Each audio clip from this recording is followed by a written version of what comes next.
2026 সালের অম্বুবাচী একেবারে আসন্ন। 22 জুন 2026 সোমবারের রাত থেকেই অম্বুবাচী প্রবৃত্তি শুরু হচ্ছে।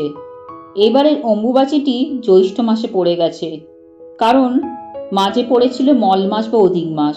সাধারণত এটা আষাঢ় মাসে হয়, যখন সূর্য মিথুন রাশিতে প্রবেশ করে। তবে এবারে সুখবর যে এবারের অম্বুবাচীতে কোনো বিশেষ কোনো তিথি বা ব্রত বা উৎসব পড়েনি, যেমন রথযাত্রা, স্নানযাত্রা অথবা বিপত্তারিণী ব্রত। অনেক সময় রথযাত্রা পড়ে যায়, বিপত্তারিণী ব্রত অম্বুবাচীর মধ্যে পড়ে যায়, বা স্নান পূর্ণিমা।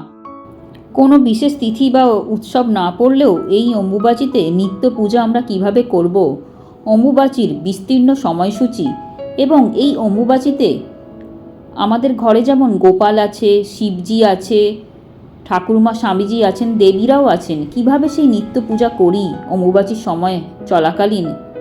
এছাড়াও রামকৃষ্ণ মঠে অম্বুবাচীতে কিভাবে ঠাকুরমা স্বামীজির পুজো করা হয়, কী মতই বা পালন করা হয়, সেই সমস্ত কিছুই আলোচনা করব আজকের এই বিশেষ পর্বে। সঙ্গে থাকুন।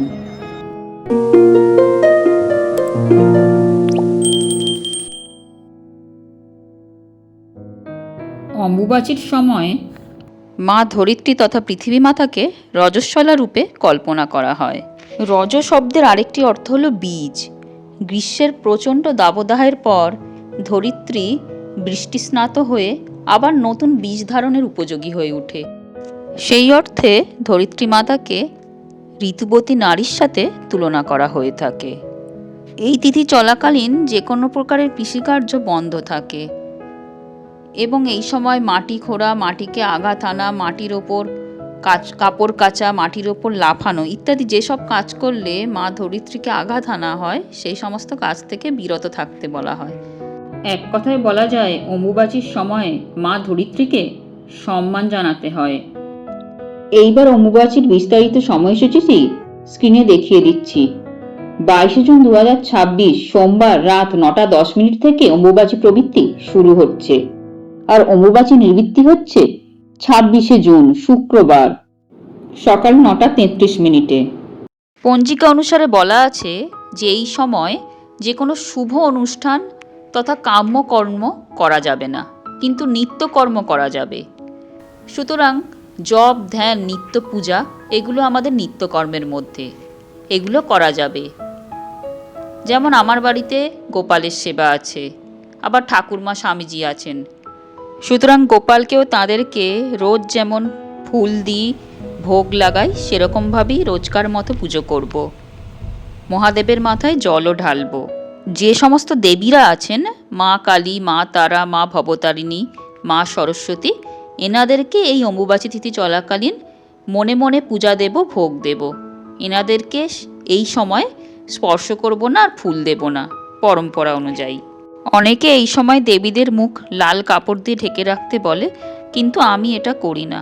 আপনারা যদি ইচ্ছা করেন তাহলে করতে পারেন। এই সময় যে কোনো মাঙ্গলিক কর্ম, কাম্যকর্ম করা নিষেধ শাস্ত্রানুযায়ী। মাঙ্গলিক কর্ম যেমন বিবাহ, অন্নপ্রাশন, গৃহপ্রবেশ, জমি কেনা বেচা, বাড়ি কেনা ইত্যাদি ইত্যাদি। অম্বুবাচী চলাকালীন ঠাকুরের পূজাতে আম ও দুধ ভোগ হিসাবে দিতে পারেন। এই মঙ্গলবার 23 জুন দেবীবার। এই তিথিতে শ্রীসীমাকে যারা পূজা করেন, শ্রীসীমার উদ্দেশ্যে কুচি কুচি করে আম কেটে দুধের মধ্যে দিয়ে আম ও দুধ শ্রীসীমার উদ্দেশ্যে নিবেদন করে ভোগ লাগাতে পারেন।